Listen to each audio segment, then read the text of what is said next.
If you're searching and not just scrolling, stay with me. This is a quiet rebellion, a slow unlearning, a space to imagine and build a better world for all of us. This is where we sit with the whole thing, the truth that doesn't fit in a soundbite. You were simmered in a story. It told you what to do, how to look and behave. It told you you were a sinner. A story that told you how to be good. It told you to say yes and keep the peace, even if it meant keeping quiet when someone else was being hurt. Because in subtle ways and not so subtle ways, you were told your safety depended on it. I know that story. I lived it. I was praised for being obedient, for being quiet, for knowing where I belonged and where I didn't. I was called chosen, elect, and saved. And all the while I was benefiting from systems I didn't even know I was a part of. Systems that made life harder for others, while making me feel righteous. But I didn't see it, not at first. I believed the lie that being good would open doors, that being kind would keep everyone safe.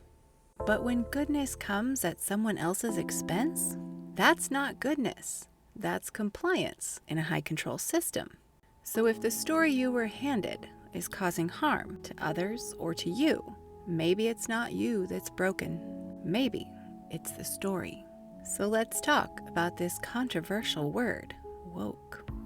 What it actually means, and why it matters, and why the ideas that I associated with woke always appealed to me, even after, or maybe especially after, everything I was taught. Let's start by pulling the word out of the mud. It's not a slur. It was not used to control people, and yet it's become the word that makes everyone gasp in horror. The latest boogeyman. Oh no! Woke! Woke! Woke! So what did woke originally mean? Before it got dragged through headlines and hashtags. Woke came from Black communities in the US as early as the 1930s. It wasn't political. It wasn't a trend. It was a warning or a wisdom, a whisper between people trying to stay safe and stay alive in a world built to erase them. It meant stay alert, see what's really happening. Don't accept the lie that you are not worthy of dignity. This is not normal or okay. In 1962, a writer named William Melvin Kelly used the phrase, "I've been woke," in his novel, A Different Drummer. To encapsulate it, it meant, I see it now. I see how we are treated badly and unequally. I'm not asleep to the hurtful system anymore. Decades later, woke reemerged in the Black Lives Matter movement, a truth-telling that began lifting the cover off harms ingrained in our society. It was a call to see what pain the past has caused, how we are still using and abusing Black, brown, and indigenous people, queer people, women, and poor people. Over the last decade or so, the idea of being woke became a call to stay conscious, stay human, and stay awake to injustice. And as the word spread, inviting everyone, including people with privilege, to wake up too. That's when the backlash began. Because waking up challenges the systems that profit from our sleep, profit from us believing in the other. How it got twisted. Like so many words born in queer, Black, and other marginalized community, woke got stolen. The word and its meaning got turned into a punchline. The word that once meant, I care and want to end injustice, became a trigger word to stoke fear of losing tradition, faith, or an entire way of life. That wasn't an accident. It was a tactic. Because when we make a joke of caring, we protect the systems that will hurt any of us if we get in their way. Remember, language shapes emotion, and we call it conditioning. And it's not just the word itself. It's what happens in your body when you hear it. If you flinch, if you roll your eyes, if you feel tense or defensive, that's the tactic at work. Ask yourself, where did that reaction come from? Because language is never neutral. It carries emotions. It gets repeated in sermons, shows, and headlines until it's not about meaning anymore. It's about feeling. That's how language drags us around emotionally without our consent. And that's one way conditioning takes root. My story, from good girl to awake woman. This was my conditioning and my waking up. I used to think being good meant following the rules, obeying my parents, dressing modestly, keeping sweet. I was raised in a cult that told me I was one of the elect, one of the few who really knew God. That felt comforting until I understood what it cost. To be good, I had to stay quiet, smile when things hurt, and say yes when something in me was screaming no. I was taught that being chosen meant being better than others.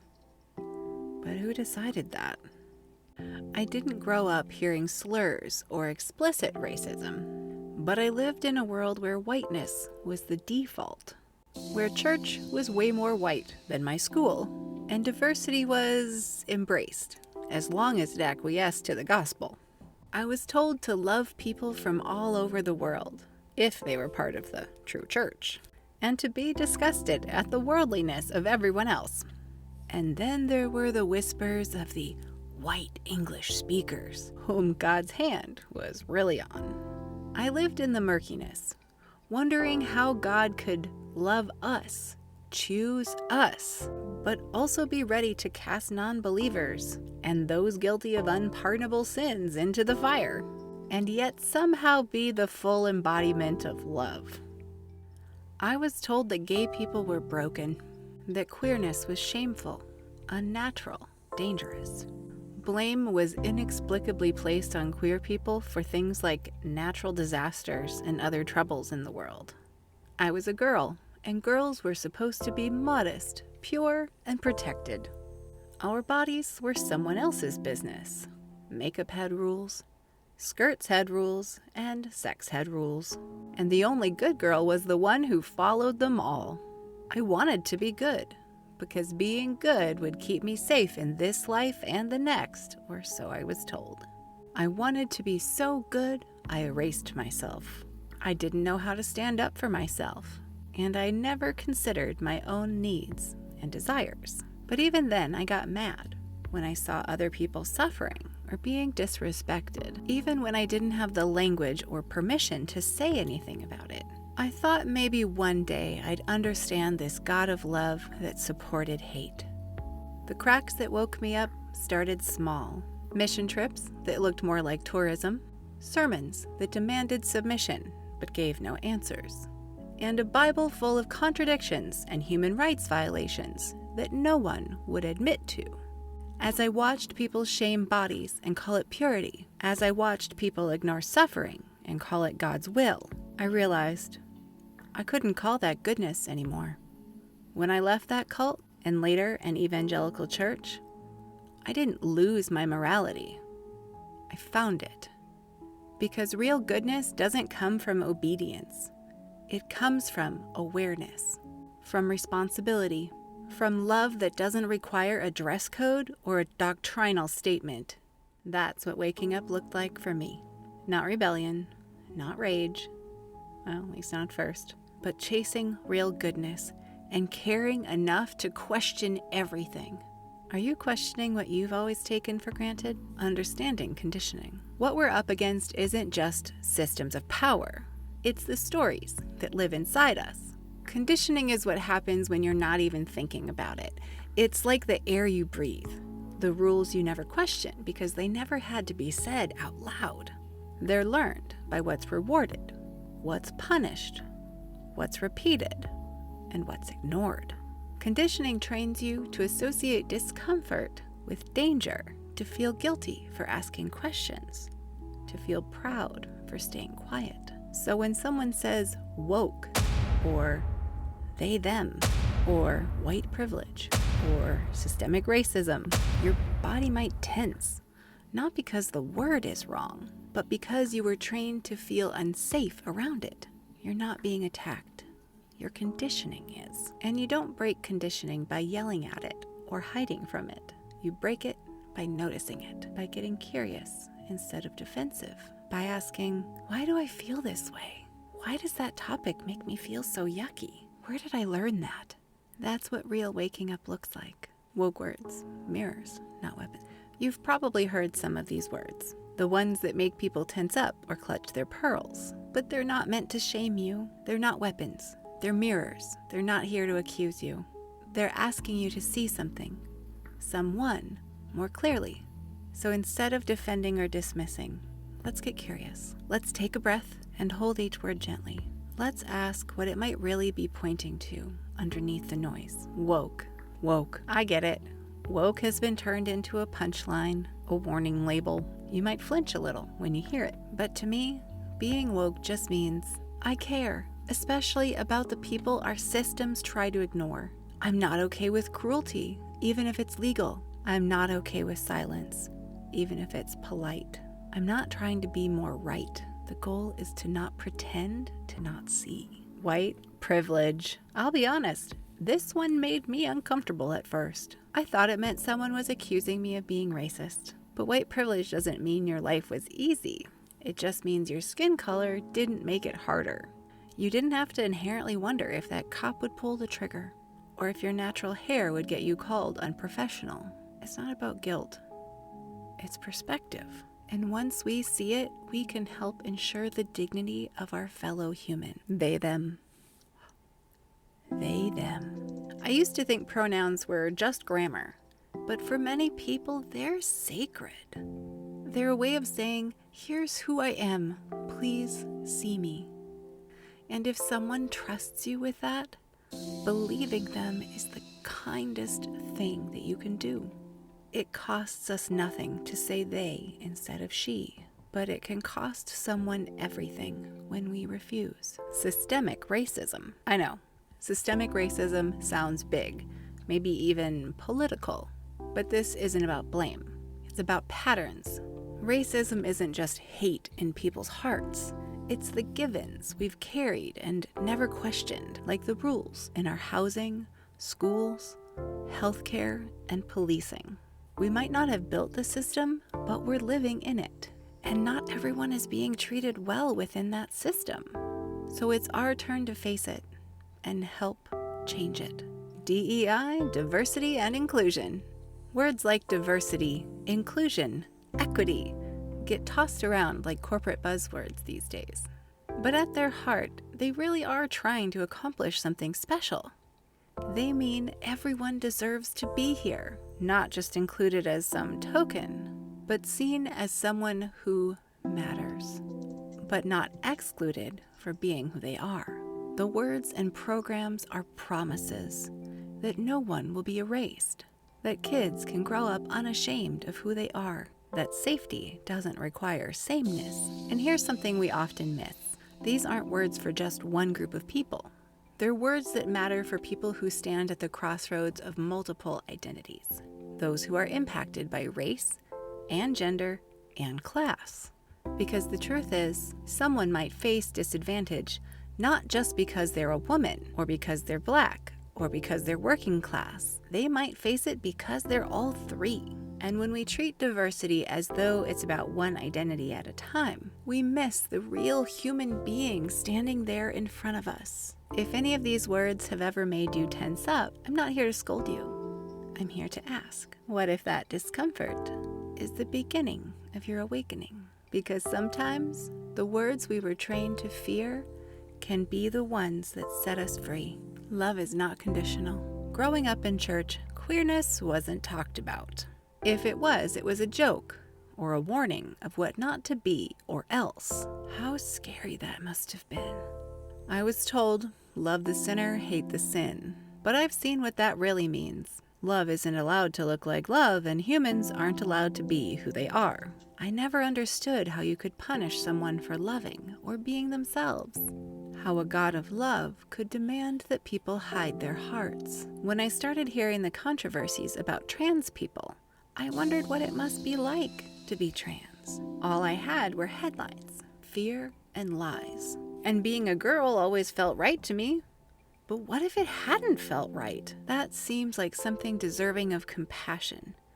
In a world so intent on being one way or another, with very little room for just being human. Everyone deserves to be them. I started listening to trans voices, really listening. I learned that trans people aren't confused. They aren't dangerous. They're just people. People who deserve to be safe in their bodies, who deserve care and belonging and life. Right now, they're being used as political punching bags. Every election cycle, someone says, "Protect the children." But what they mean is make people afraid of trans people again. That's not protection. That's cruelty dressed up as concern. If someone gets to be whole in their body, that's not a threat to you. What's being threatened isn't safety. It's sameness. So when I say woke, this is what I mean. I want a world where people don't have to hide to survive. I want one where trans kids grow up not scared, not erased, but alive and living their best life. I used to pray people would change. Now I pray they'll live. That's the difference between obedience and actual love. Repairing the legacy without buzzwords. You don't have to know the term BIPOC to care about Black, Indigenous, and people of color. You don't need a perfect vocabulary to care about justice. But you do need to face the truth. The systems many of us were raised in, from religion to education to government, were built on land stolen from Indigenous peoples and built by labor exploited from Black and brown bodies. We weren't taught that in Sunday school. We weren't shown how policy creates poverty, or how laws were designed to advantage some while excluding others. We were taught that success was about morality, and poverty proved failure. But I've come to see that what we call fair has never been fair for everyone. Once we see that people are still suffering under the weight of systems that we didn't create, we get to ask, what can we do differently now? You don't need shame, you need clarity. You don't need to say every right word, but you do need to stop defending the wrong ones. Being woke, to me, means listening to Black voices. It means believing Indigenous truth tellers. It means amplifying and not just admiring the ones who've always seen what others have refused to see. It means telling the full truth about history and choosing a different future. Seeing through the generations, age, dignity, and interdependence. We say we want to protect children, but so often what we really want to do is control them. We strip them of agency, tell them to sit still, be quiet, follow the rules. We teach obedience, not integrity. But children are whole humans, creative, curious, insightful.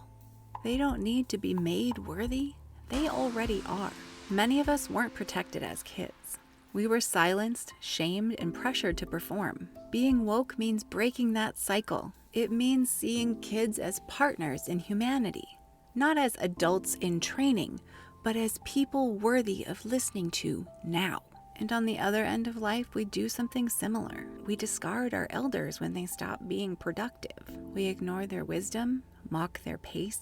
We treat age as something to hide, not honor. But older people carry stories, perspective, wounds, resilience. They remember what came before, and they know what still needs to be healed. Being woke means seeing what society forgets, the value in slow voices, the power in long memory, the deep need for intergenerational dignity. I want a world where no one is erased for being too old or too young, where children are heard and elders are held close, where we all belong across time. Why I still believe. After everything I've seen, after what religion taught me, after what whiteness rewarded me for, after what silence tried to turn me into, I still believe. I believe we can do better. I believe love is real. I believe justice is love made public. That's what woke means to me. Not that I'm right, but that I'm ready to listen and willing to grow, willing to face the truth, even when it shakes me. You don't wake up all at once. You wake up slowly, moment by moment, truth by truth. And every time you choose to stay awake, even when it would be easier to go numb, that's what sets you free. You're not broken. You're just finally telling yourself the truth. If you've made it this far, that means something. It means part of you is already waking up, maybe painfully, maybe slowly, but undeniably. You don't have to get everything right. You just have to keep going. Being woke isn't a destination. It's not a badge. It's a way of walking, a way of seeing, a refusal to turn away when someone else is hurting, even when their pain challenges your peace. Be the person who stays tender when it's easier to harden. Be the one who says, I didn't know that, but I'm willing to learn. That's what makes you powerful. That's what makes you dangerous to the systems that depend on your silence. And that's what makes you woke. If this stirred something in you, if it named something you didn't have words for yet, you're not alone. This space is for people like you, waking up, unlearning. You were handed a broken story. And now, you get to write better ones.